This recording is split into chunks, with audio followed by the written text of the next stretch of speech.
Here we have one of the nicest bikes on planet Earth. What you gotta do if you want to set up an e-bike properly and you want to get it working for next to nothing, if you just want to have an e-bike for very, very cheap, go online and look for one that is broken, preferably a dead battery. And then what I like to do is I like to convert it to those DeWalt, or I bought the knockoff brand drill batteries or power tool batteries. They look like this. This is the style that goes on a DeWalt tool. Got these from Amazon, and I chose the 7 amp hour, and it makes this bike incredible, and it makes it work without its original battery. So let's just rewind a bit. How do we convert an e-bike to run off these drill batteries? Well, it's really easy, but you gotta have some knowledge as to the voltage you're looking for and the amp hours. The voltage you're looking for is going to be on the motor. When you buy an e-bike, the motors are usually on the hub. Some e-bikes have a separate motor, but they'll all have markings on them, and the markings will tell you what it is. So here's the markings. So the next step, if you don't see the markings on the motor, is just look up the specs of your bike. So I can see here there's a marking that says Strong Bicycle, so that's the brand. I could look them up online, I could find the bike, and then I can get the specs as to the motor. And what we're looking for is voltage. They're going to be either 24 volt, 36, 48, and sometimes they keep going up higher. And once you find the voltage, that's how you're going to know what kind of battery to connect to it. This one here is a 36 volt motor, so then I know I need to connect a 36 volt battery. And what I've done is I wanted to go with these power tools batteries because they charge so quickly, and because they're inexpensive, and because when I'm not using the bike, I can use them on my power tools, which I'm always using. So I could just pop this off my drill, pop it on the bike, and off I go. And because the motor's 36 volts, if I were to get just one 20 volt battery, it would not work. It needs to be in the 36 volt range. It can't be less. If it's 34 or less, the motor's simply not going to turn on. You can go a few volts higher. I don't recommend going higher than 40 volts. So that's what I did here. 20 plus 20 for a 36 volt system is 4 extra volts. Ideally, you don't want to do that, but I like to be living on the edge sometimes, and that's what I've decided to do, so I'm pushing it a little harder. Now, what I've done is I've ordered these 2 batteries from Amazon, and I've synced them up together, and I'll show you a diagram of the wiring.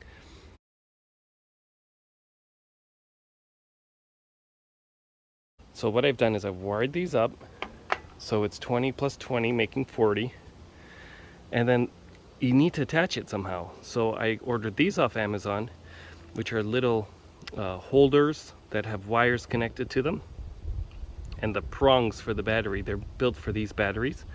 I think you get 2 of them for like $20, and I just zip tied it on the bike, and so you just plug in the battery from each one in series, so that'll multiply the voltage. So all I did was I went ahead and I found this e-bike on Marketplace, and I got it really, really cheap because the battery was dead, and that's exactly the way I wanted it anyway. And then I spent about $50 on batteries, about $20 for those brackets, and that's it, $70. So you can buy a lot of broken e-bikes between $50 and $100 all day long on Marketplace. That's what I'm finding in my location. And then you just add another $70 a battery pack and you're set. Now with this setup here, I can go full speed on this bike at 32 kilometers an hour, and I can get about 50 to 60 kilometer range going uphill, downhill, flat ground, just a mixture of things. I will get around 60 kilometers out of it before it runs out, which to me is very, very impressive. This is what I would do if you want to get an e-bike going at a really low cost, and even if you just want to get an e-bike going that's set up, I would say better than stock, because the original battery pack, these are lithium-ion batteries. They're very, very lightweight and they hold a lot of power and voltage. The original were lead acid, so it's like they have fluid inside. They're really heavy and bulky, and lead acid batteries, they don't like to be drained lower than 50% capacity. So if you're running the bike down to zero constantly and then charging it, you're damaging the battery, whereas these you can run right down to zero and charge them over and over again without damage. So in my advice, it's actually the best way to set up an e-bike. Also, imagine you're going to go really long distances. You can in fact bring a backpack or put a little basket on your bike, and you can pack a spare set of battery packs, 2, 4, even 6 of them, and literally you'll ride this bike all night long, and you're not carrying like tons and tons of weight and batteries with you, because sometimes I put spare batteries. I ordered 4 of them. I just throw them in my pocket, my jacket pocket, and I ride around and I can't really feel them because they're so light. So that's a huge advantage. We've got the key here, off, on. This will show me my current voltage. This is after a really long trip down some trails, down to the river. I still have over half a tank battery left. And then this one is controlled by the thumb here. You just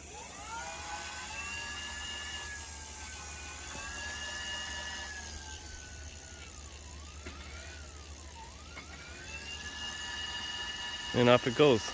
Very powerful. One thing to note is that the yellow battery holders, they come with a fuse that goes in line between the battery and the motor of the bike.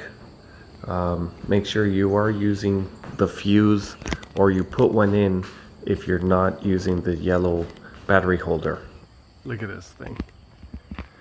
So when you get 2 batteries connected in series, you're going to double the voltage, but you're not doubling the amp hours. Amp hours will stay the same. If you want to double the amp hours, you need to connect another set of batteries in parallel, so you're not increasing the voltage, but you're increasing the amp hours. That way you'll have longer range.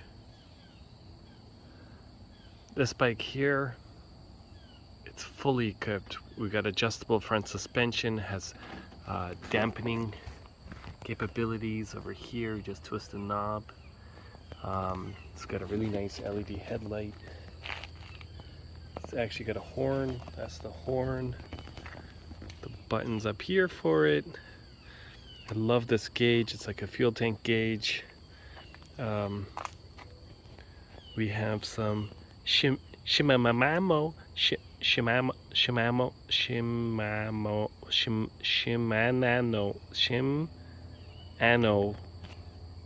gears, which are really, really cool.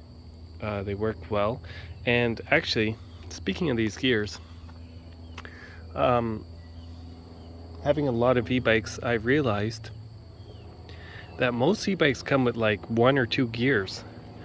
They're thinking that you're going to be on battery assist all the time when you're riding, which when your battery runs out, or if you don't feel like having it on, you can't pedal that bike up hills and on certain terrain, off road, stuff like that, because it's typically just one or two hard to pedal gears, designed for assist. Whereas this bike here, it's got the full set of gears like a regular mountain bike, so I can go real easy if I need to just pedal uphill for a long time. I have that capability, which is actually hard to find. If you're looking for an e-bike, make sure it has a whole bunch of gears available so you have that option, because I've run out of battery on some of my other e-bikes that doesn't have it, and it's like crazy workout just to get home. This one has a center shock coilover, adjustable. This bike has disc brakes on the front and rear, which is amazing. And the reason why I'm talking about all this, it's not because this video is not specific to this bike. The point I'm trying to make here is, for half the price, or even less than half the price of buying the cheapest possible e-bike from like Walmart or something, I have this crazy bike. When you go and look up really cheap e-bikes, if you don't have e-bike experience, you're going to realize after you buy them that it's just such crap. There's so much that they don't have. Like, look at all these options. Most of them don't have suspension, most of them don't have a whole bunch of gears, most of them don't have a powerful motor, most of them don't have the lights and the horn and switch, and they're not built strong like this one. So when you go ahead and do your e-bike setup like this, it gives you the opportunity to buy a really nice high-end e-bike like this one with the disc brakes and all the fancy features and the strong built bike, proper tires, yet at a fraction of the price of the cheapest e-bike out there. So you got to keep that in mind.